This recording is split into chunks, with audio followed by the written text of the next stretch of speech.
Welcome, Free Enterprise fans. We are here for you closing out the week this Sunday, or starting the week, depending on how you define it. We have for you the inaugural restream of the 99 Percenters Club. I'm Commander Leonhardt. I'm joined on comms by Deathlike. Dathis rolled us up this seed, and Fear and Burgundy is handling the tracking. How are you doing, Deathlike? Oh, good. I see 99%ers. I think this is a loot club, right? Is it 100% loot? Almost 100% loot? Is that am I right or no? Or should it be? Or is there some gimmick I don't know? All right. So, for those of you that don't know what this club is all about, this is our second season.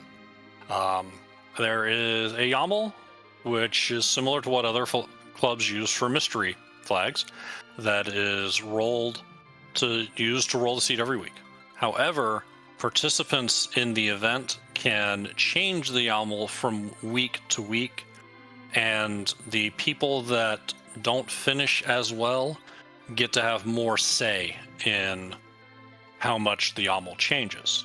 So we kind of have an evolving mystery flag set as the season goes on. Sounds cool. I mean, I think it sounds like a club ran roughly a couple of seasons ago. The winner chose it. So I think that's a cool difference in design. I'm sure we'll find some interesting results from this. Yeah, and Scala's helpfully pointing everyone at the wiki, which has a brief description of all of the fun clubs going on in this club season. So go check it out. If you're interested in this or any other clubs, a lot of them have channels in the Discord that will let you know what's going on there too. All right, looks to start with a Radius start will be interesting. We'll figure out who is the murder child. That's a good. I guess that we'll probably be thinking of doing something like hitline early, but after some looting and some J items. I don't. So I think this could be interesting. I'm hoping for runners get a hero run robe. That's the right now. It looks to be the best thing if you can pick it up at this point. Yeah, we are T-Wildish with no max tier, so there's good chances to get loot in a lot of good places. We also currently have vanilla traps on, so for people that know their vanilla traps, they can get into some of those more dangerous areas safely. We've got both Ceradan and Fiery Blizzard, knowing that Bedward has an item, going straight there. Yeah, like when you don't have to do a Demus hunt, this is a great place to not only figure out, if you pick up the hook early. I mean, we have a panel, so for bull fade might be on the table at least until the hook is found. That could be a thing, but this place, Troya is a great place to do some looting. Even just the public treasury, we don't have the party rock, and the party rock has quite the best loot. Can also be disappointing. This is kind of I actually like this place, especially when you're here. Might as well loot. Yeah, absolutely. And we're getting a quick look at the shops. As I mentioned, the first week is not random. For everyone in chat, those are your flags. This is what the YAML was guaranteed to produce, other than a random start character. We did not guarantee start radio. You gotta have to start somewhere. So anything simple, don't try to go trigger on you. Just generate the hardest seeds possible. So yeah, you can. I think this is. With a more, I guess, casual flag set, it's not. With some participation, with the benefits of participation. This could be. There's some potential there, and love the starting edge. And we got a vanilla Edward and Damsian, and we've got another Edward and an Edge, both princes. 1-2 princess here before you. A pretty good chance, at least when finding the second dupe Edward. Dupe is not on. The duplication restriction is not on for characters, so having two Edwards, probably one of them will get eaten for sure at this point. And now it's stuck in your head. With that said, however, Mwahahaha. Sarah found a dancing dagger. This is a great place for, and hey, a vanilla Dathis. Vanilla. He rolled the seed. You're guaranteed vanilla. That's that's the thing. That is how that works. Oh, with what moments like no, I want to keep looting. That was because this is the watery pass. This is a really good place to get some loot. And hey, we have already figured out our who's our anchor. We have a curse ring. It's good for everyone. Everyone can participate in taking a look at the ground for the rest of the seed, if they choose so. And we do have a fair number of characters that are traditional anchors already in the party. I would argue that having too many anchors, I don't think the seed will move very fast. At least in my mind, that's going to happen. With the easy tele, I mean, looting the rest of this makes a lot more sense. So, and having early exit, great for looting, especially if you're trying to like deep loot this area. Very good place to do it, and we found more vanilla. Look, somebody was already talking about doing a vanilla club where a different flag each week was set to vanilla. Apparently, somebody didn't get the memo and decided that it was going to be a heavy dose of sea vanilla. I mean, I like vanilla facts. I like vanilla. I also like other flavors. There are other flavors I enjoy too, and vanilla is certainly one of them. So, well, I'm sure if we get an ant line here, the seed is heavily dathicized or something, but no, it DKCs here. Yeah, not that big a deal. Tickle. Well, probably Ruddy will probably still end up taking a nap though. So yeah, there she goes. Yep. We get a hide out of Edward. The spoon flag is on. Saradin might be hedging against that possibility, trying to keep Edward alive. Yeah, sometimes obviously we'll probably seeing a yeeted Edward, second Edward being yeeted, but sometimes holding on to the Edward to holding out for a spoon to the last minute, and that meme, once you yeet Edward, the spoon shows up. It's sometimes I actually do kind of play that meme up. Why not? I don't. Sure. What does there lose? Unless there's someone far more useful, like that shows up like a foo or something. I don't think there's any restrictions on our characters. No, so any character that shows up will probably be better than Edward, other than maybe another second Rydia. So Saradin pulls an Earth Crystal out of Antlion, and with T Wildish, no max tier, and without the no adamants flag on, that's going to be a very interesting treasury. Yeah, I think at this point, the treasury, Edge is probably going to be the go-to berserker right now. We can't rely on Edward, but we need at least a decent berserker up front. So maybe for now the treasury, if other than picking up maybe an Excal, a Dragoon Speed or something, hoping for some Hansa Steel, that's the Edge is probably going to carry for quite a bit, and still can use the Dancing Dagger in a punchy way, not so much in the item usage. Dancing Dagger certainly very powerful in the early game, where Edward or whoever can wield the Dancing Dagger, does some decent spell damage on a target. So it's very for an early game item weapon, it's very powerful. Yeah, but the what I would really be hoping for heading in there would be adamant armor. But Saradin not in a hurry to get there, getting some other checks taken care of first, heading up ordeals. Third Edward. So well, you are guaranteed 2 yeeted Edwards in this seed, and that's being nice. I think I know someone out there is holding up their hands like, why? Something like that. Why not Rydia? Why can't we eat her? Well, until she gets something, I think the best summon we've seen picked up is an Odin, and right now completely useless against this Baigen at this spot. Actually a nice place to see Baigen. Doesn't really punch very hard, so not a real threat. And if you really want to, Edge can wipe the arms out, but probably will just be focusing on the body, as that is where it's at. Snakes for arms, though. I'm not sure if it's a style thing or it's cool to have snakes on arms. It's a great gift from Master Golbez. You know, it is what it is.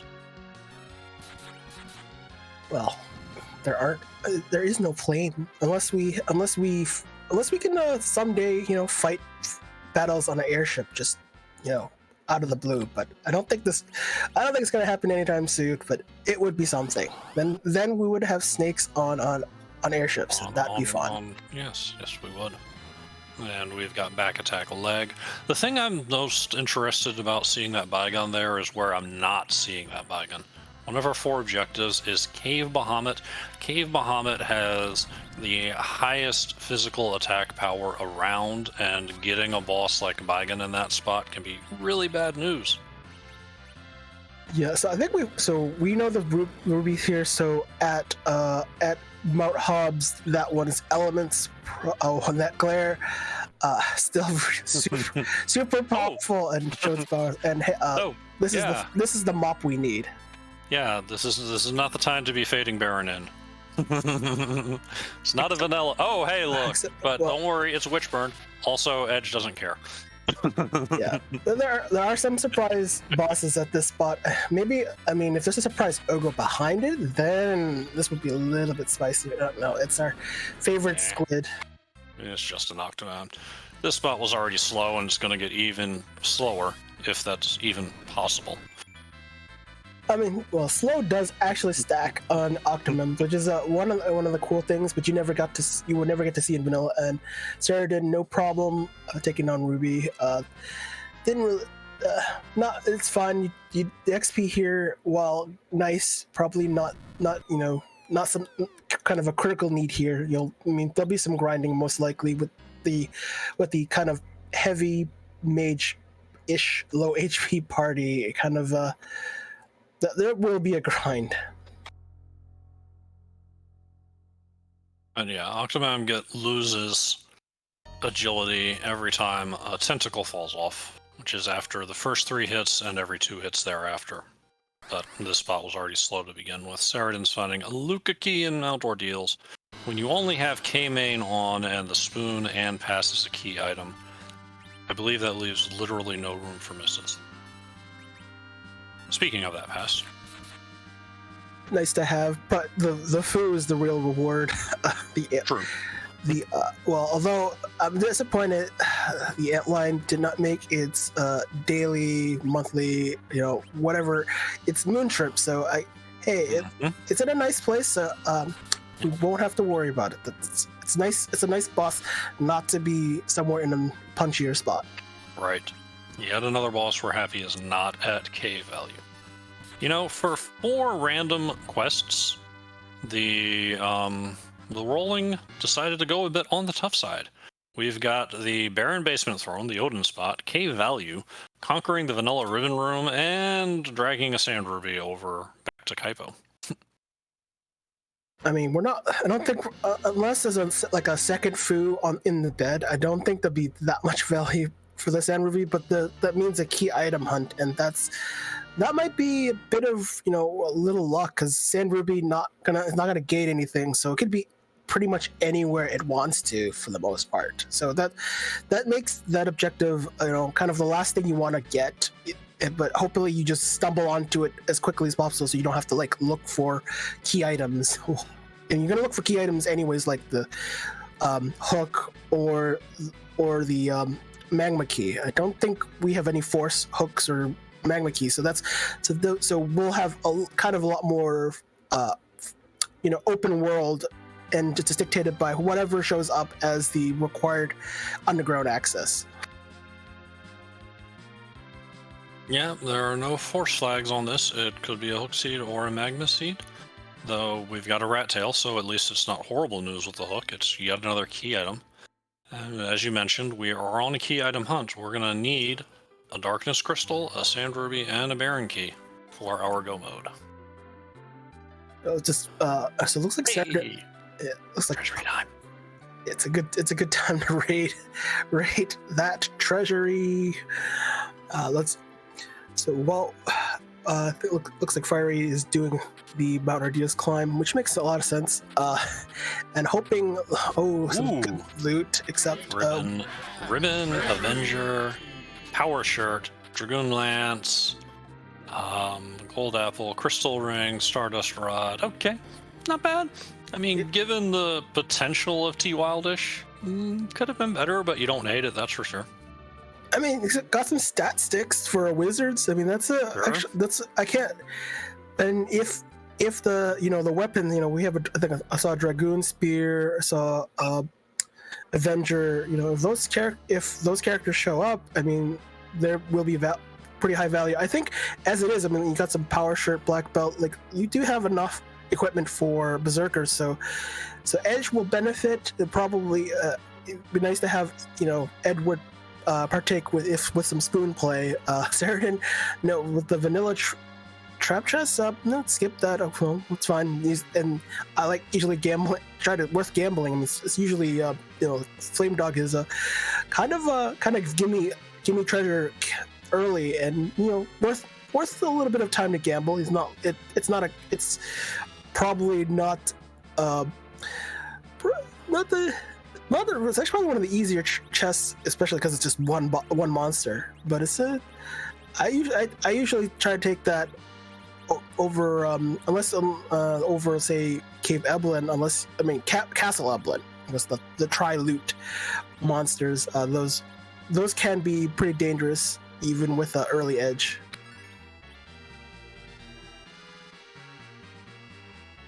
Saradin equipping that loot from the treasury while he's in the menu getting his save.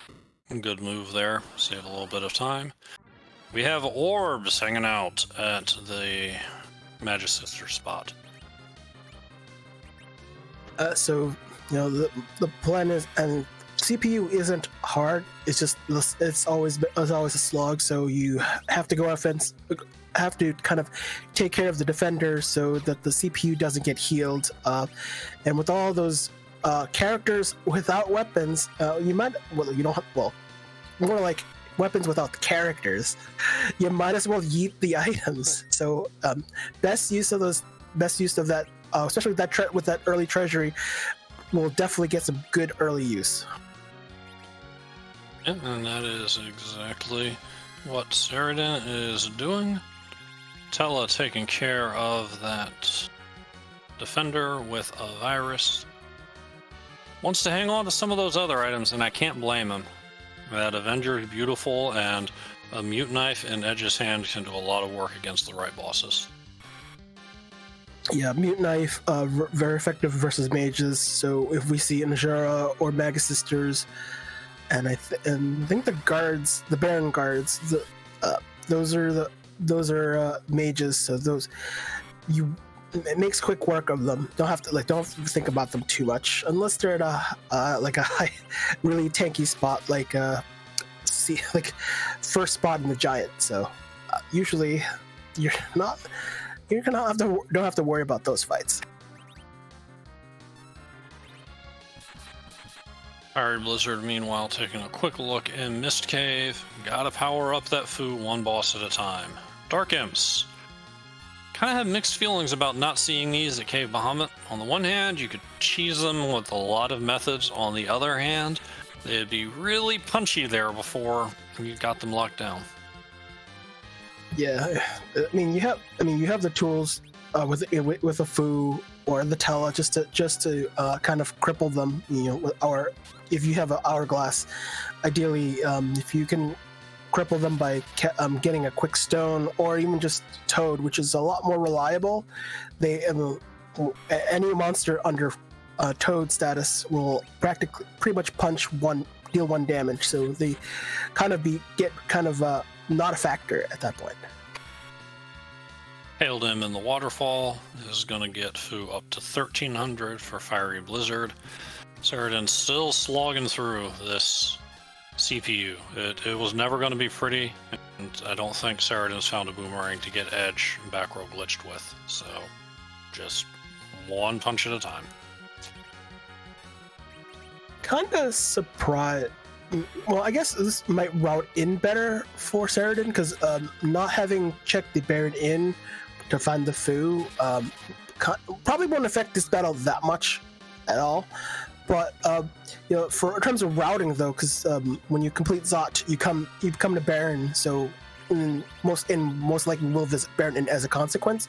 So even though Fiery picked up the Fu earlier, Saradin will probably save a little bit of time because of picking up the early Earth Crystal. Will then net him the Fu later, which wouldn't have made a difference whether or not it was picked up earlier by Fiery.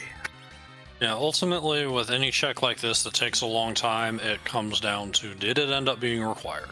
K-Main is on, and it's the only spot for key items. So there's a reasonable chance that this hands over one of the 3 key items we mentioned earlier. If it does, then Saradin knows that all of his opponents are going to have to deal with this at some point anyway.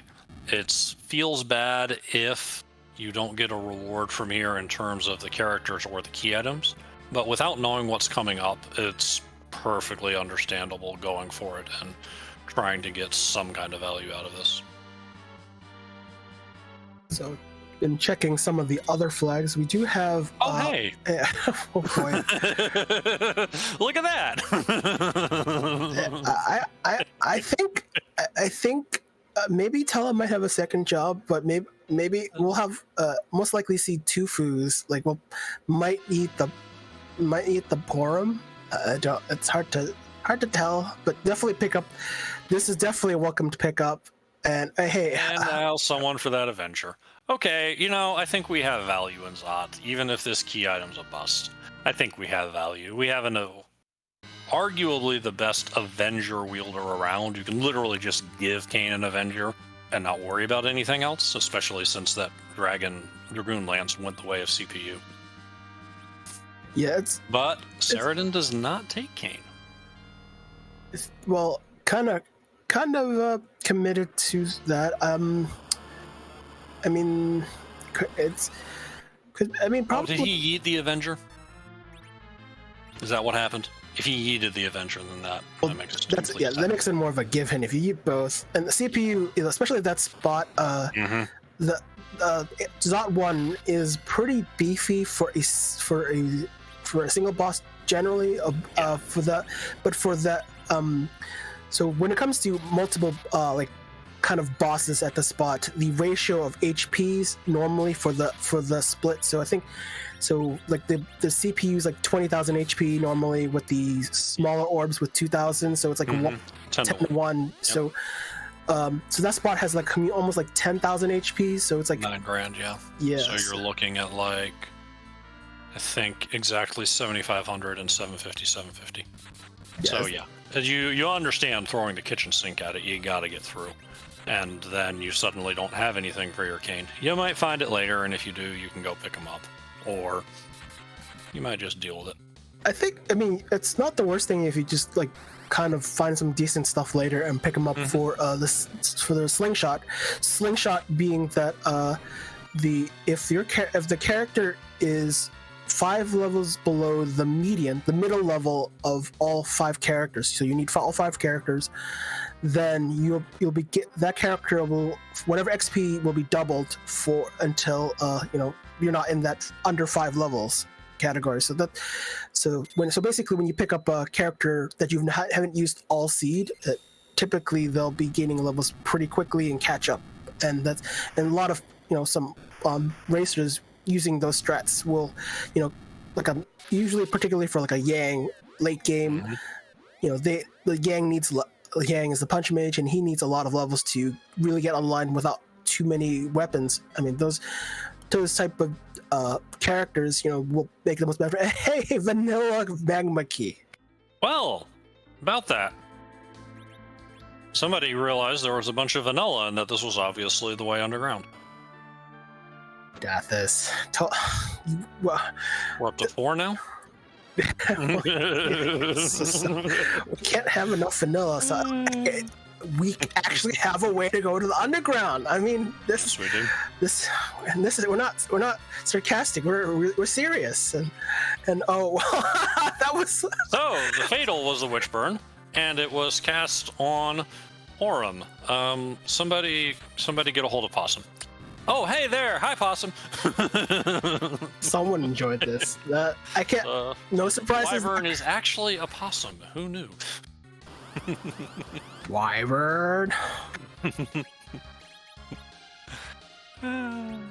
So right now we know the way underground. Darkness will still be probably on the overworld. Probably maybe like behind Twin Harp for all we know. But the Twin Harp access. I mean, darkness, having the darkness crystal for the moon. The earlier it comes, it could be kind of a spicy proposition. That right now our characters probably, outside of doing a D machine grind, and I don't think that probably not on our runner's mind, but it's technically on the table. That could make things easier, but I just as a runner, I would rather not do a D machine grind unless that is the best choice. And having the magma key being free underground access without having to do the hook route bosses, it's kind of a godsend, actually. Yeah, I'm sure that when you see 2 objectives gated by a darkness crystal, at some point the thought of a D-money goes through your mind. But also we have S standard. So when you get underground, there's most likely going to be your sirens there. So if you can find those, maybe that's the better option. It's an interesting call. I'm going to be interested to see how the underground plays out and what our runners decide to do as far as the grind. Well, we have the edge, so if we can't find any sirens in the shops, so there's like 3 shops underground, you have 3 opportunities, and the worst case is if the Cave Eblin shop on the via the hook route has the sirens, we still have edge to kind of bail them out if we do, and then we can become a lot more selective in what we do with our sirens. Like, do we want to wait for darkness to show up and do dragon the gold dragons with sirens? Probably we'll still need hourglasses. So I'm not sure we found any. That would probably be a thing we'd look at, or do the egg grind, because Sure. I kind of need to breakfast. You just kind of scramble some eggs. Sure. And if we do go with that steel option, Saradin at least has Porum in the party, so can use Porum's Cry command, which was supposed to do a lot of different things. It affects a particular stat that is most closely described as morale, but since enemies in FF4 don't run away, they probably were intended to at some point, but they don't. The only thing it actually does is make it easier for Edge to steal, which is really ironic because at no point in the vanilla do you have both Edge and Porum in the party at the same time. You have to wait for the advanced port to do that, but Yes. we're not. But we're still on the Super Nintendo, so on the Super Nintendo Famicom. So no, sorry, but But hey, they are partners in crime, and I endorse it. Saradin going underground, quickly going to the Fey March, going to check on that free item. Case Summon is off, and we are not on a D-Mist hunt, so there's really no reason to go after these bosses. But as you mentioned, it's also one of the underground shops, so a Siren check is probably in order as well. Probably do some looting. You see, the some of the stuff is weighted better based on location, and kind of not No, not vanilla. Not vanilla. No. It's kind of Trying. it's vanilla adjacent because you would have to you'd have to trade the rat tail for that. So kind of that would be the kind of like the result, but it's something. Yeah. A little bit of time to gear up here. Maybe we are gonna take a peek just in case it's free XP. Yeah, certainly worth looking for the free XP. I think the only probably free XP would be like Water Hag or maybe King Queen Evelyn. Neither on the table. Nope. That's I see a Val. I say nope. Let's shout out to K Summon being off, huh?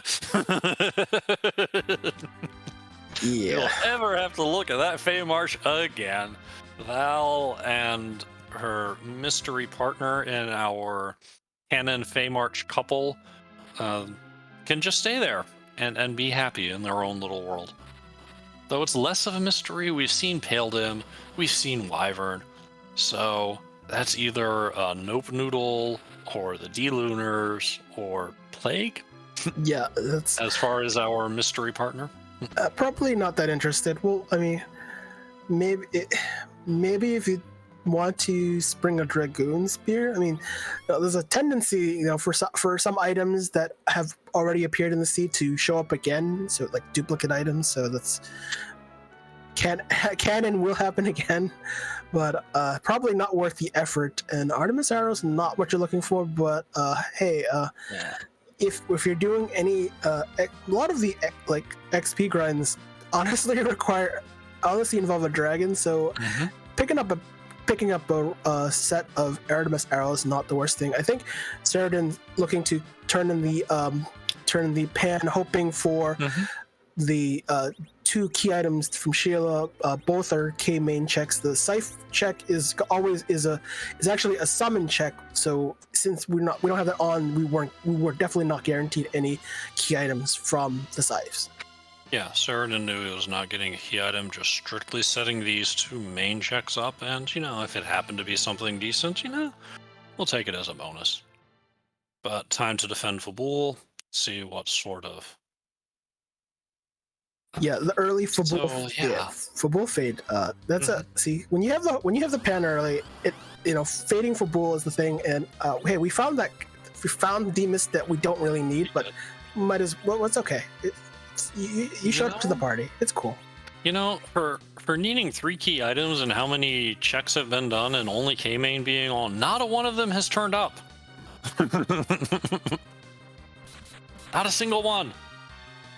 It just means Harp is going to determine our seat. That's what it's saying. I'm here for this. I'm always here for music. Yeah, that's certainly worth the time, though. Might be interesting given the routing. Although most likely Fire will probably do the same thing Saradin's doing, kind of trailing Saradin, not by too much. We'll visit Fabul, turn in the pan, like kind of the tower, like keyless tower play. Probably not going to be. I feel like when you have the tower key at large and you have Luca, or you already have the Luca key, the tower key you kind of want to defer doing the keyless tower play until you have to. I feel like that's going to be the last location, and Darkness might even be there. Is because you want to have all your key items lined up so that when you're routing, that it just happens and you don't have to perform any extra travel or movement just to come back to a place that you've been double dipping and such, which is why the Fabul play is pretty popular. And we finally have one of the items we needed turning up. So hear me out. Sand Ruby in the Barren Trash. And that gets... Nope, won't work. Dang it, case someone's off. I'm trying to make that magma key not required, but I don't think I can pull it off. Well, just found... Speaking of Sand Rubies, it showed up, so... Yay! I think that came with I forget the other key item. Slipping my mind, but it's fine. Inventory boss has taken over Saradin's screen. Athos is on it, says it was the Twin Harp. And we're about to get it going again anyway. Yeah, we're probably gonna do music, but probably not immediately. There are other objectives that can be done, like Baron base, just doing Baron. Do 2 key items, although the second key item is gated by the Odin spot. Far more difficult. Oh, that's right. Yeah, summon Odin. That's what stopped me when I was trying to put everything behind that Baron key. That's a summon spot. But we've got Twin Harp open, we've got Keyless Tower open, we've got Dwarf Castle with the Warp Glitch. Don't need the Luca key, but we have it anyway. Those right now are our options, but Saradin and Fire Blizzard taking care of an objective. Oh, hey, this guy. Look at that. Think he deserves a spot? I think the issue right now is we haven't seen there is no Val sighting yet, right? So Val's in the Feymarch. Oh, okay. So then it's pretty safe. Yeah, just if we're ditching Edge. That's interesting. Ditch. Yeah. That well, probably because I don't think it's so at this point. I don't think we've had found any real Hanzo Steel. No. So it does. I mean, you have to find 2 pieces of Hanzo Steel to make Edge effective. That's what makes it difficult. Although I thought unless the Mute Knife was already thrown, because it's kind of a meddling weapon, you can be okay just as long as you get like a decent, tier 1 like a Mura or Masa as even a ninja. Yeah. So it can be difficult. Right now, we're kind of Saradin's taking advantage of the back row glitch. So when you equip back row compatible equipment like bow and arrow, that bit gets set and does not get unset because Final Fantasy IV is a well-programmed game. So it's a kind of a feature.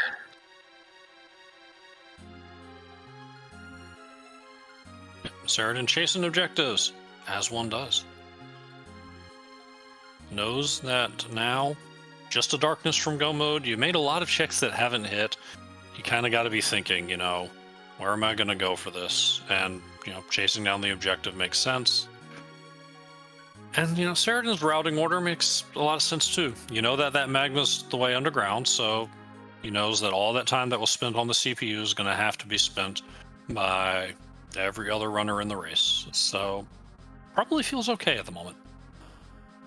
I mean, right now, I'm not sure. I don't see a nuke on Fire Blizzard screen. So as soon as Saradin finds nuke, then the basement becomes a viable option. It's a required objective, even though we're not going to get a key item from that spot, but it's required. So Saradin's 2 bosses behind Fire Ray. So that will. So I think the chances are Saradin will probably fade basement for now, right? Because you definitely want nuke especially unless that spot is free, unless like a King Queen Evelyn.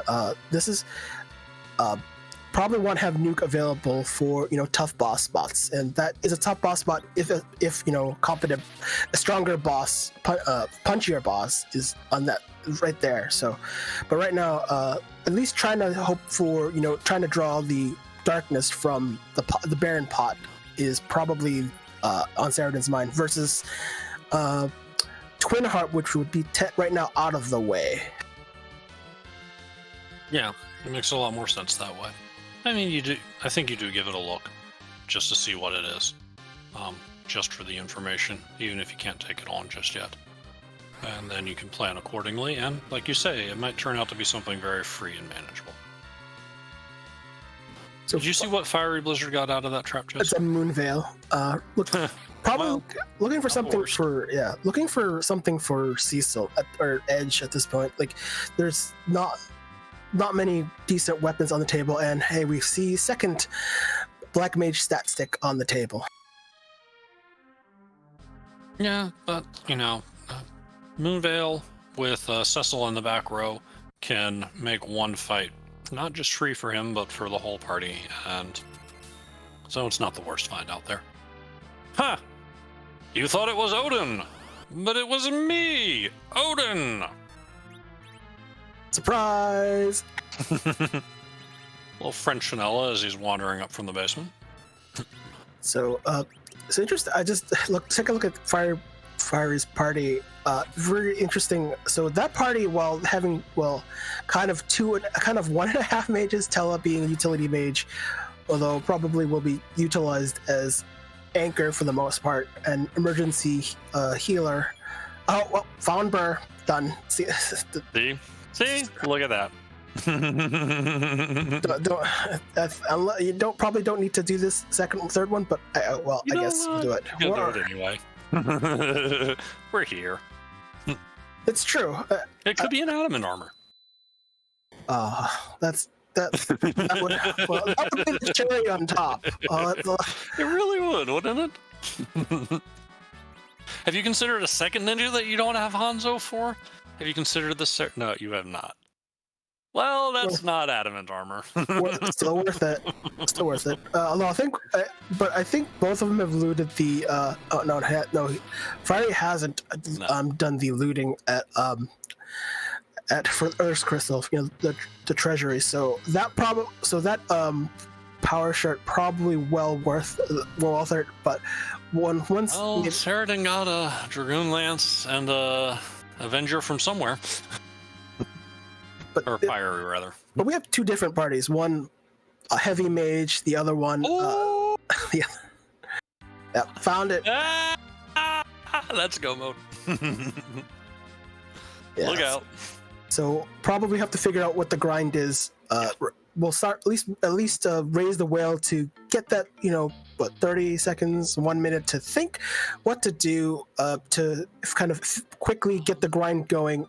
So to take down the Bahamut spot and whatever is lying in the vanilla ribbon room, which will have quite a decent chunk of HP because the two dragons D-Lunars will combine to about almost 60,000. I'm not sure if it's exactly that, but pretty beefy spot for whatever's there. It is. Although Saradin does still need to do the Baron Castle basement throne. He's gotten the main throne, but hasn't gone down to the basement yet. Yeah, so the right now, Saradin thinking about the grind, Fiery not too far behind, thinking the same thing. Hey, I want to do Baron for the key item and the objective. Hopefully, there's a good chance that Fu will have learned Nuke by the time just doing the normal routing without doing the Odin spot. So. Probably will just while Saradin's skipping it, trying to get levels, trying to do some more boss kills. Yeah. Fiery will just do it right there. You're already there. You might as well nuke whatever's at that spot and be. So that's kind of time saved in Fiery's part. Yeah, little things here and there. It's never over till it's over, and this can help you catch up a little bit. So of the grinds that we have available, I found Nuke. Fu's online. What grind would you plan on doing? Knowing what we know, I don't think we've seen Sirens yet. So what grind would you want to do, or what would you think of doing? Depends. It always depends on what's in the runner's skill set, because we have S standard on. We could ignore all of this grind nonsense, get the appropriate supplies, and just do Fu and friends with support from a crystal fort. I mean, you could. I would still do a grind because especially if you're carrying that Cecil, you don't need that many levels, but you need to get him to a place where he's doing work. You don't have to. Don't have to worry about a big bang, type of HP. Usually is a safe starting point. Then in that case, we have an Odin spot we have to knock out. We have a K value we have to knock out. And we need to get 200,000 XP at the ribbon room because we are at 10 key items. So that might be enough right there. We'll see. Might not need much of a grind at all. Now I'm beginning to wonder if or you could just go to the giant and D-money. That's an option.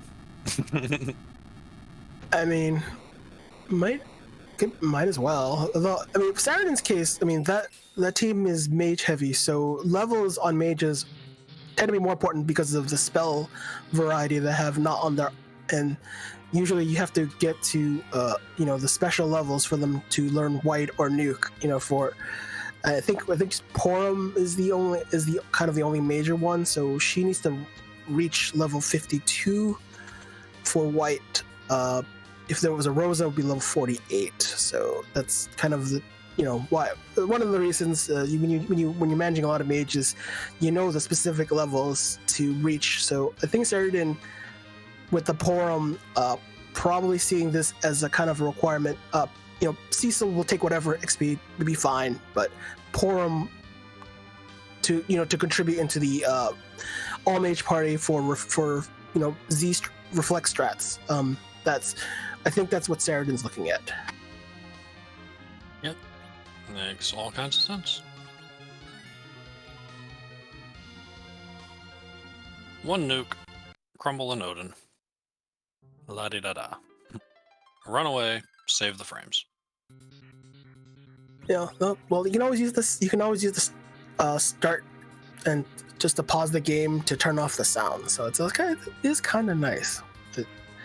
Some runners do that because that sound can be a little grinding. But it's a nice sound. It's not. I don't think it's too bad. But sometimes it will save the frames, as they say. So Fiery will definitely peak Saradin doing the D machine manipulation. So the D machine manipulation is kind of a thing based off of like Final Fantasy 1. So there's like a kind of a step table, and depending on when you kind of start playing the game, it picks whatever the value is at the time, and it uses it for the step counter. And it's kind of like what amounts to is you just count the number of steps into some tables. Probably can find it on the Discord. I think this should probably be hosted on a Google page. And basically, it's you know the number of steps to know which encounter on the particular floor to counter it. So, and then you can figure out how far you are to the particular the searcher that will summon the D machine, and Saradin probably. I think Saradin probably has it. We'll find out soon definitely. enough. Saradin didn't even go into the elements room after the first fight, which told him that he had a result that was here in the save room and not in the elements room. And so, unless there's been a terrible misread of the chart, which I seriously doubt, then this will be our D machine grind. Yeah, worth learning if you want to try to master this. So there will be seeds where this is kind of an optimal play and super free. Well, why worry when some of the easiest bosses into existence? I'm here for this. I am so here for this. Always peek the boss, because you never know. Because sometimes when you peak, you're rewarded. Right? There is always that chance. Some runners when you're early, kind of trying to speed run early in this game. When you think about the moon and what bosses could kind of scare you. Sometimes the bosses there are tame because whatever the randomized decided them to spawn, can't actually be in your favor. So sometimes a moon dive can be very tame than it can be pretty scary. So sometimes you just kind of, not all moon dives are the same. So you can't but you kind of, through experience, you're playing enough seeds, you'll figure out what's the likelihood from all you've seen in the seed so far. Is this moon going to be pretty tame or could be pretty scary? Hey, do you want third power shirt? Why not? It's fun. But yeah, there are still a fair number of free or free-ish bosses on the table. We haven't seen either set of guards. Paladin has the shortcut through the karate script. Okay, so there's 3. that's all you need is just a wand really to be easy. Then you kind of you get your experience through that, and you're kind of on your way to getting to where you need to be. Ideally you want to have one or two, but and once you get, it's kind of like once you've gotten past the hardest part, which is usually the first one, then everything else is easier. Yeah. Well, usually. Yeah. 2 Foos and Cecil with the crystal sword. But maybe sirens are for sale. We should maybe just go look into that. We should consider that possibility. Yeah, Fiery is not going to need the D machine grind, given the kind of the berserker heavy team that's been constructed here. So with hourglasses for the safety, so even if we maybe steal a few sirens, go for maybe the gold dragon grind. There's also the 3 warlock grind. This is just as popular. 3 warlocks can be a lot safer. Gold, because you won't need to spend. You won't have to spend hourglasses on them. You can just use the mute spell or mute bell to silence the monsters, as when their main script casts spells until they're just their one singular warlock alone, in which they run a different script, which is like punch before weak. So really, really vulnerable to a mute bell, and they're pretty harmless, and you can take them down pretty quickly after that.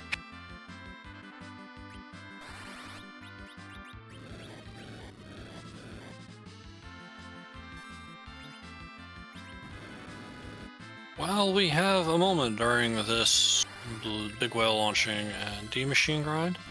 I would like to thank Saradin and Fire Blizzard for volunteering to be restreamed, and everyone that's not restreamed but took some time out to come in for this inaugural race, and also to our crew, Dathis for handling the restream, Fear and Burgundy for handling the tracking, and Deathlike for co-commentating with me.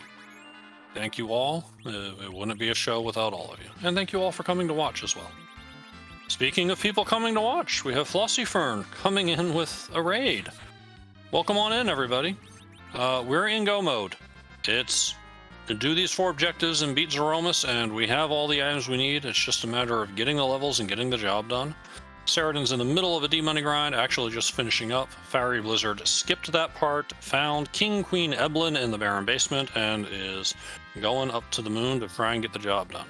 No sirens in sight yet. It should be interesting if there is sirens. Fiery is looking to every shop available, and oh! There it is. Well, there ding, it is. Ding, ding, ding. On the moon. Brought the hourglasses with him. He can just do gold dragons now. Yep. Probably do, I don't know how many, probably maybe like 3. I don't know the exact number you'd want to do, but best part about doing the gold dragons is that you get your kind of your return on investment in terms of money pretty quickly. Because I think the gold dragons could give like 50,000 gold, and and sirens are only a tenth of that, so you're making back on profits. Egg grinds don't get you that. D-Machine grinds don't get you that. So there are other grinds will get you back your money if you are strapped for cash. At this point, most of the time when you're doing it, you don't care about the cash, you just want the XP. Today. Not with T Wilder, Sean. Ain't nobody worried about being broke here. So, but it's good to know your options when they're assigned, especially if there's a seat that's strapped for cash. You know what you need to do, at least alternatives. And I think not even gonna peek. Well, I'll say you want to peek usually, but okay. You saved. You're gonna come up here anyway and handle. Oh look, of course it's more vanilla. Why wouldn't it be more vanilla? This is our 5th vanilla of the seed, chat. We got hit with 3 early, we got a vanilla magma key later on, and now we have vanilla Bahamut. Speaking of bosses and tough spots that you're not worried about. But this is like, in so many races, this is a classic situation. You get to this point, and you have to decide, do I grind, and if so, how? And if you're spending time on a grind, especially one like a D machine, you need to have a situation where the power you get makes you up that time.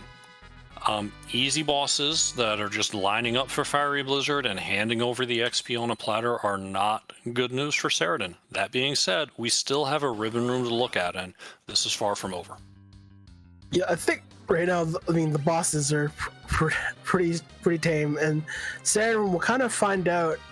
Wait, these bosses are free. Didn't need to grind.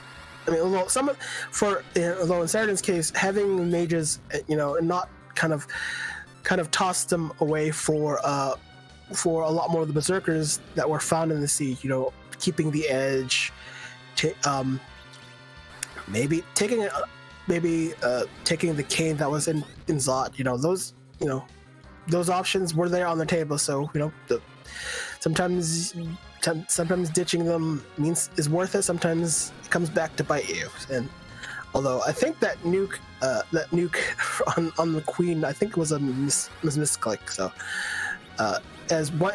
when the king is dead, when the queen's turn is up, she disappears because gotta live with the king, and when he's gone, bye. Something. Bahamut has been dealt with.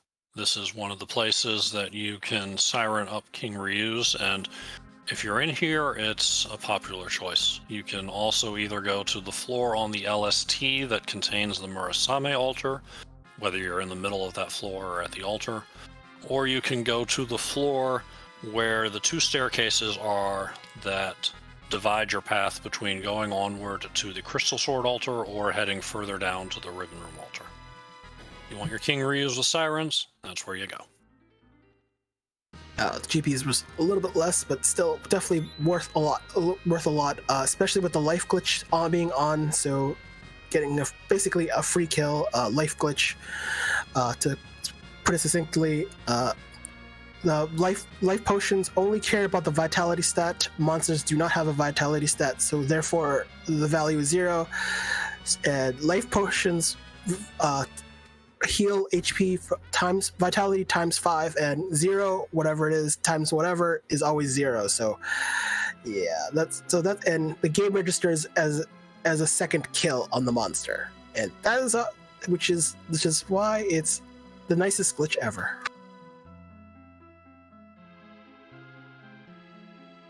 It is a useful glitch if you know how to take advantage of it. You can't use it on undead, you can't use it on things that have the boss bit, but pretty much anything else is fair game. It's also handy for getting extra drops. There's in Pink Puffs. Yeah, it does have a secondary effect, but it treats it as another kill, and every monster that's killed has a chance to drop an item, though unfortunately a low chance of dropping any item. It's like 5% chance. So it's it doesn't. Once in a while, an adamant armor might drop when you fight Pink Puffs, and then we could end the stream early. But that's not going to happen. It has been threatened that if ever an adamant armor drops from Pink Puffs on Restream, that it's all being shut down. It has not happened on Restream yet. It's happened off stream a number of times, but never on stream yet. And we'll see who's on the Lunar Dais. And more vanilla. Okay, no. I think that we're on our fourth edge. I don't know. It's like third. I think we're on our third, and I think we're a total of 6 princes, 3 of each. 1 edge in Baron, 1 edge on the moon, 1 edge to bring them all and in the darkness bind them, in the land of Eblin where the shadows lie. If I could only remember the actual sources, I probably, because one of those things you've heard it plenty of times, but can't really cite the actual reference. 3 rings for the Elven Kings under the sky, 7 for the dwarves in their hills of stone, 9 for mortal men doomed to die, 1 for the Dark Lord on his throne. In the land of Mordor where the shadows lie, 1 ring to rule them all, 1 ring to bind them, 1 ring to bring them all and in the darkness bind them, in the land of Mordor where the shadows lie. I did bind twice instead of find and bind. Dang it. At least PK is not here. At least PK is not here to bonk me. Not yet. So it looks like it's just a race to take on the Ribbon Room boss. So it's obviously clearly a race. Although I'm not sure how much time. Maybe like a minute or two. It's I don't have an actual tracker in my mind, but I feel like it's about a minute or two away. So even just a short reset, a wipe, can easily turn the tides of the race. So it's not. It doesn't take much, and like even especially in a Z fight, Z while every racer has beaten the heck out of Z, but not Z can be be wily. He can be. But now I like my chances with Crystal Sword Cecil and 2 Foos, but you should never ever take Z for granted.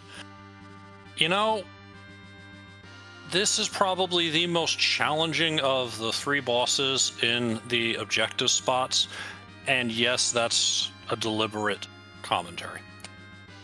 This is super free, though. Look, we're comparing to a Bahamut at K value and King Queen Evelyn at the basement throne. Okay? There was no grind needed. Just go.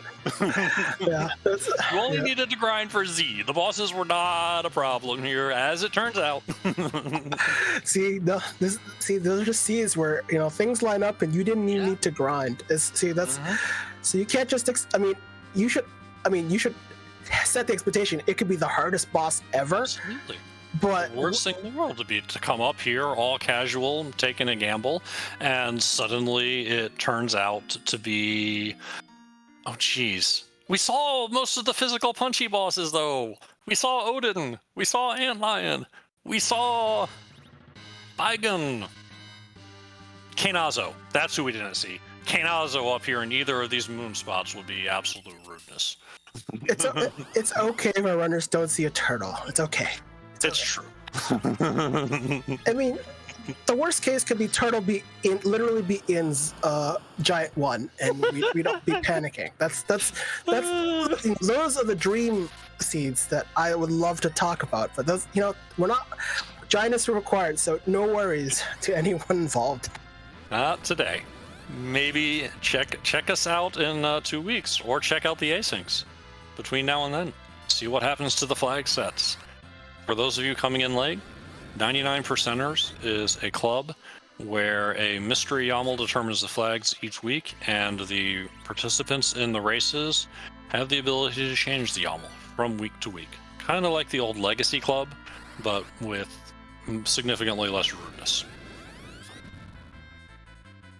Actually, I'm thinking about the party Fiery put together. It's actually mostly safe. May not require necessarily a big bang nerf.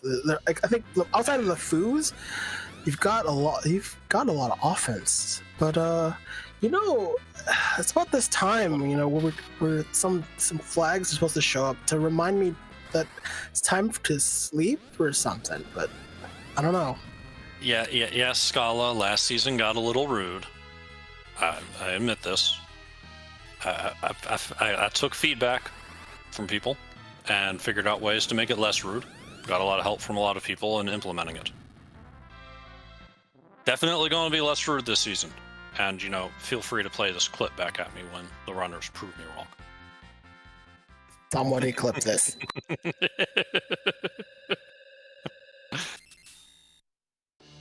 So, Fiery Blizzard, resetting out, realized, wait, I still have an Avenger on my Cecil. I need to not start the fight with a Cecil holding an Avenger because A, I don't get the power of the Crystal Sword, and B, Zeromus might shake and might cause my Cecil to go into Vapor Lock blue screen of death mode. It's very strange. Fort version is you're taking a risk if you go into a Z fight with an Avenger already on. Yeah, that's what. Oh, it's essentially one character, kind of lost in the mystery of Berserk bugs, because Berserk, while awesome, has fun things associated with it. But Sarah, picked up a crystal sword in Yes, there, which I already did the same. yeah, that's a nice equalizer. Given that Fiery picked that up in the Cave Upland, so Castle Upland, sorry. So Personally, I imagine a character that's kind of frozen in the Z fight, just hypnotized by all of the pretty blue stars flying past in the background. They're just staring off like, ooh, look at the pretty lights. It is actually They're so mesmerizing. It is actually pretty scenic in the Z fight, to be fair. Yes. While they're not fancy graphics, but they definitely evoke a certain feeling. And when we see that question, Zeromus likes to do things. He likes to cosplay because he likes to be pretty, likes to look different. It's a randomizer. We like random things. Ah. So the question we like to ask is, whose butt are we gonna kick tonight? And it is, for my money, one of the more terrifying and intimidating Z sprites around, Moonmas from Majora's Mask. And they say the moon was haunted. In this case, yes. Not in the traditional sense, but nonetheless, still haunted by this Z sprite. So we'll be seeing some different styles here. Fiery will be doing full Zerg strats with food, trying to eke out some extra damage. Cern, on the other hand, will be focusing on reflex strats, where reflex strats primarily being you use wall character, you reflect a spell, it does damage on the enemy, but the enemy, they normally have a counter script for taking any sort of damage or magic or whatever. Doesn't do any of it because reasons, coding, who knows. And so and one of the things Z does during the fight is HP refills in like around 20,000 HPs or under, and it's kind of hidden from you. You can kind of notice it when there's a kind of a pause delay, nothing's happening. Z's healing. It's kind of secretly healing during the fight. Reflex strats prevent that from happening, and that is where the source of damage and allows you to take down Zeromus in half the time. Yeah, because of that. It does make for a quicker Z fight, not having to do all that damage. You generally have to go to a slower battle speed, because trying to pull it off at battle speed 1, you simply do not get your inputs in time most of the time. So you lose a little bit of time to that, but it is still a significant time save.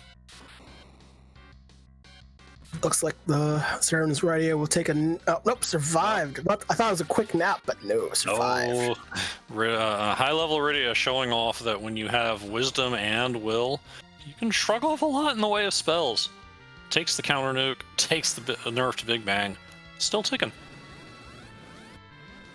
Yeah, so for the Big Bang nerf, what you have to do is apply any spell. It doesn't have to be damaging, but it has to be a spell onto Z directly, and that will generally cause a Z to counter with nuke. And what happens is the spell power of nuke is set as part of the counter script, allowing Z's Big Bang to be nerfed to the power of nuke, which is a spell multiplier of 4. And Fiery has reached rocks. Rocks for Fiery, just charging straight through. Because nuke at full spell power as Zeromus would be just no. Nobody wants to see that, even if it is single target. And down goes Moonmas. Fiery Blizzard is our first finisher on Restream, second place overall. We did have Engade finish off Restream, not too far behind. Official time for Fiery Blizzard, 1 hour and 7 minutes GG, and hopefully Fiery will be joining us for an interview shortly. GG's on that. It was a quick fight. I'm kind of maybe I'm just maybe the gap from when they both started was like a minute, maybe 30 seconds. So that might probably be big enough of a head start to get all the berserkers doing their thing, with Fu contributing. And oh boy, that was unnerfed, almost close wipe. Yeah, you can't really like. You can try to nerf a Big Bang when you're doing reflect stretch. Just make sure it's not by damage. Something non-damaging like a slow cast. Because otherwise you're going to tip and undo all of the work that you set up by not dealing direct damage.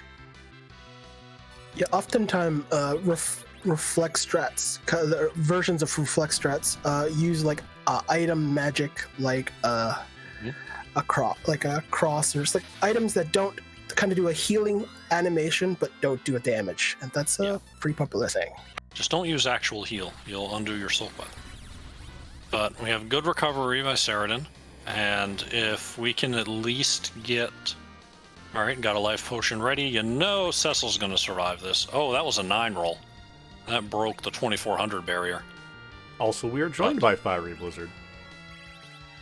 Welcome on in, Fiery Blizzard. GG. Thank you. Looks like it was an exciting restream race. It was. Definitely encourage you to go back and watch it. So, let's talk about the end of your race, because that's really what it boiled down to from our point of view. Both you and Saradin are kind of moving along in roughly the same zone, still anyone's race. You get a hold of the Darkness Crystal, and then, of course, it's the eternal question, what to do then. You said, you know what? I'm just going to go after the bosses. Hopefully it'll all work out. What was the general thought process there?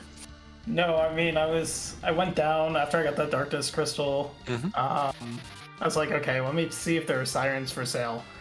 And I went underground again because checked the dwarf and the Tamara shop because I hadn't gone to either of those. Because, oh no, sirens, I'm going up to the moon, launching the whale. I'm like, okay, if sirens aren't there, what am I gonna do? It's like, okay, maybe I'll turn on behemoths. Wanting to get like somewhere in like the mid 40s, right? Just to be able to do Zerg strats. I was thinking, okay, where is Bimmy and Jimmy? I was going to open that trap chest because we had so many Artemis arrows. That's true.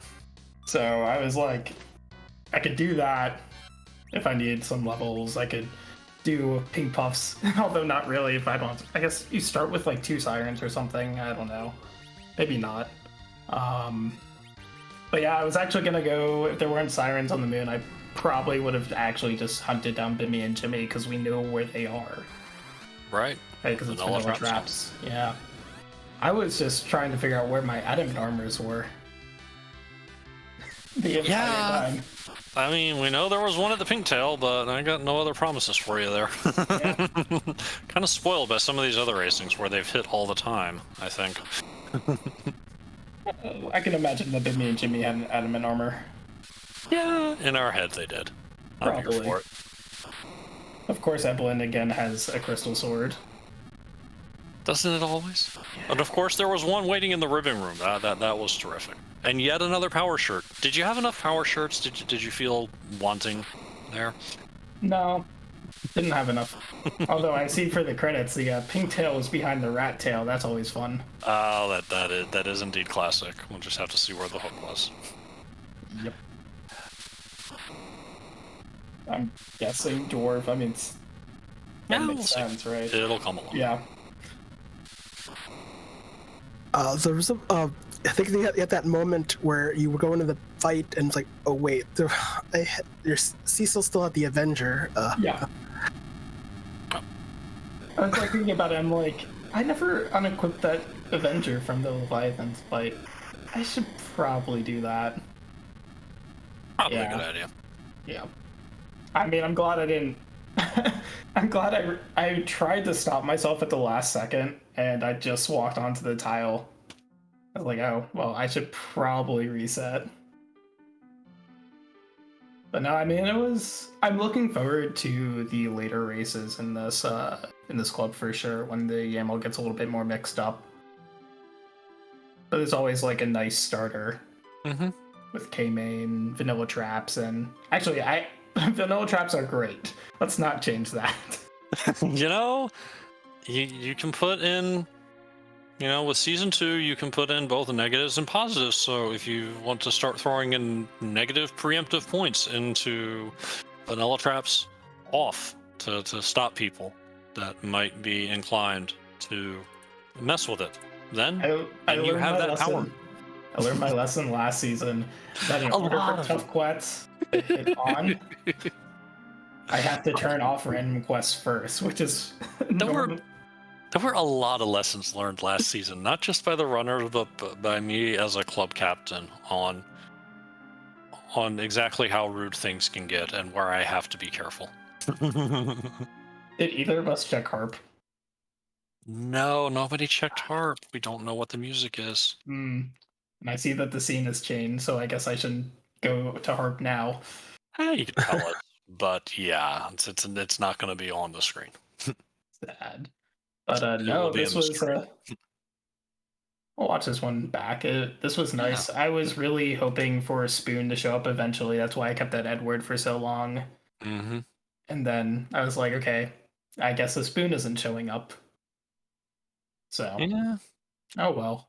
Well, it was behind Tower Key, so What you is that, you Luca? that who knows? At that point, you weren't going there, you weren't getting it, so it's kind of moot. You weren't. I think I noticed kind of midway into the seed, you effectively went all berserkers. I think your opponent Saradin kept especially with the two foos you saw. I mean, you would keep those, and then.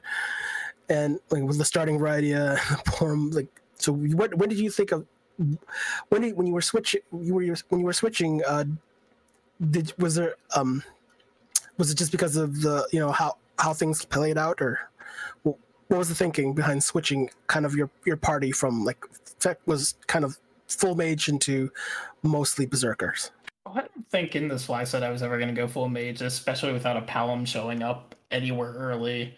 But I mean, once I got the Avenger from the Treasury, I was like, I think I'm gonna go into full melee strats because most likely Cecil is going to show up, and you're probably gonna find a Crystal Sword.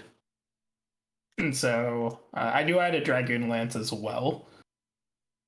So this is like, let's just change over now that we had 4 power shirt, some ridiculous number. But yeah, honestly, a lack of Palom, and these seeds you generally don't grind anyways, I feel like. So I wasn't gonna get nuke. But yeah, 2 foos is tempting for sure, but I was just like,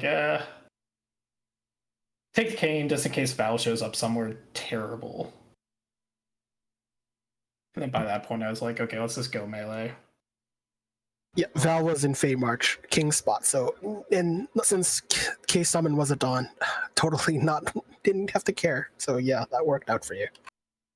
For the record, the song was Quarters of Time yet again, which I believe was the last or the Friday restream song as well. Suspicious. Very strange. Yeah. No, but this was wonderful great. music, so I'm not going to complain.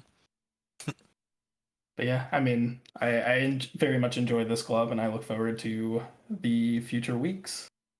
Thank you. I'm glad you do. I'm definitely enjoying running it. All right. Thanks, guys. Thank you, Commander and Deflike, for commentating, Fieron Burgundy for tracking, and Daphis, of course, for the restream. I'll see you guys later. GG's again.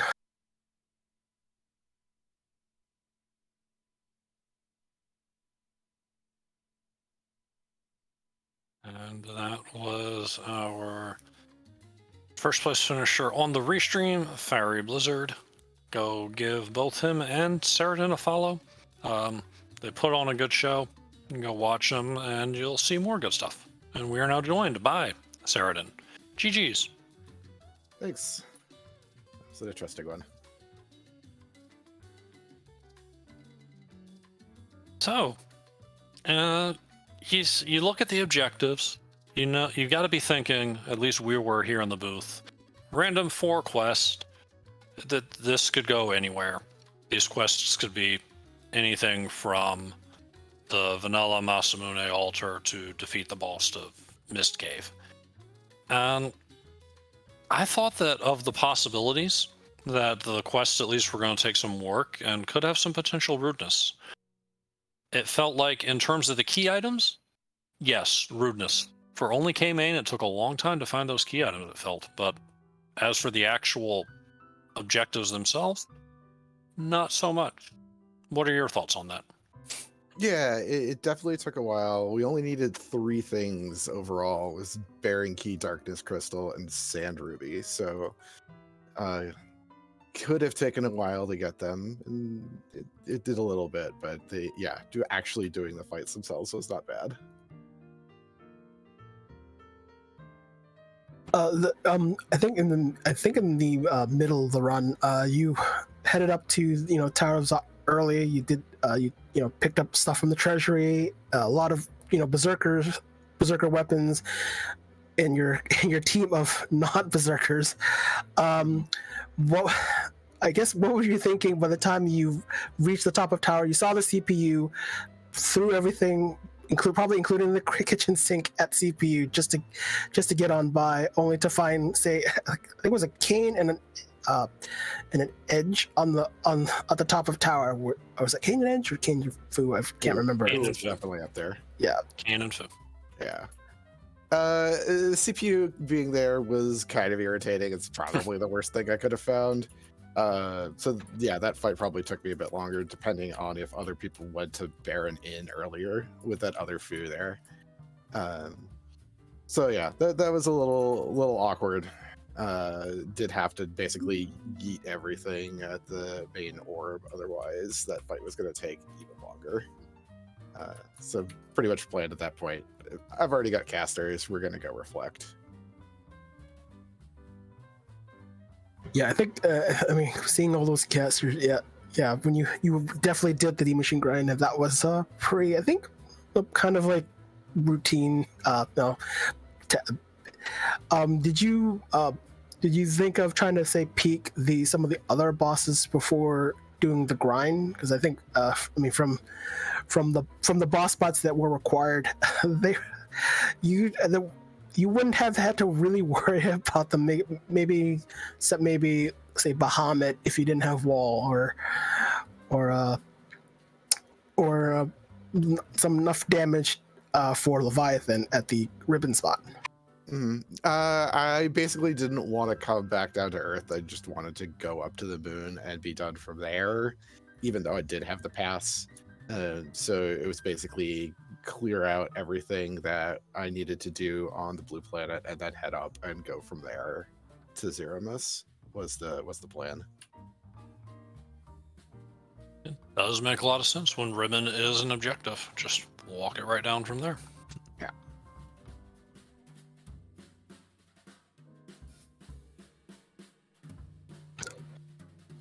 Were you looking for sirens at all? Like, I think there were sirens on the moon, in the moon shop. Wasn't really considering it, given how long I kept Rydia down. If I'm gonna slingshot her to nuke, then I'm not looking for sirens at all. Oh, sounds fair. I was figuring that either she would be slingshotted or she would be the anchor. It's got to be one or the other. I found the cursed ring early, so I would right. that as an option for an anchor. Makes sense. Don't have any other questions. You have any lingering questions, Commander? No, just congratulations on your race. You did quite well. I'm glad you've been enjoying things, and I'm looking forward to seeing what changes you put into the YAML and how things go from here. Yeah, thanks for organizing this. It's been a fun club. I really enjoyed last season. Unfortunately missed the first tasting, but that one was my fault. So I'll try and pay more attention to when they're closing in the future.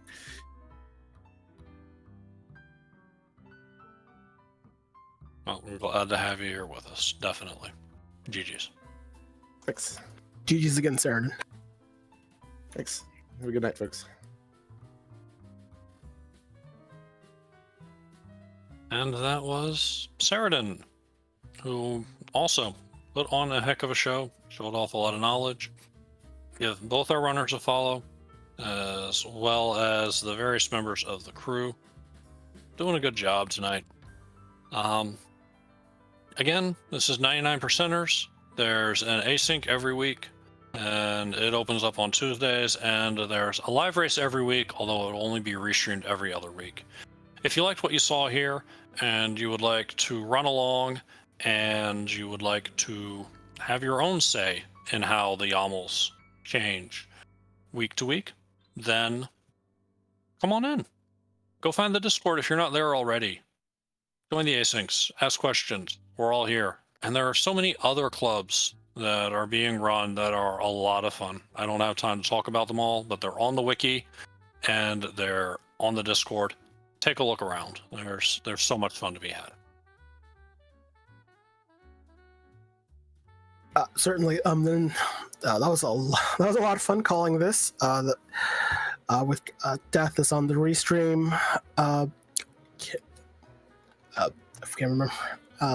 Aaron Burgundy was yeah, on tracking, and yeah, with Commander. Yeah, that was a lot of fun talking about this club and this this particular seed, because who doesn't love seeds that kind of secretly jetty when you have to peek the bosses early and find out, hey, they're not so scary after all. We're rating Girls Go Fast. It's not free enterprise, but it is Final Fantasy II. They are doing a marathon fundraising for a wonderful cause. So come along and show some support for them. And it's for Nomi Network, which is aimed at stopping human trafficking. So please don't spoil this race. Let everyone take when they get the chance to watch this restream. And I think there's a community race tomorrow tomorrow Monday at 8 p.m. Eastern. So if you want to see more free enterprise action, there'll be one on tomorrow. And see you all next seed.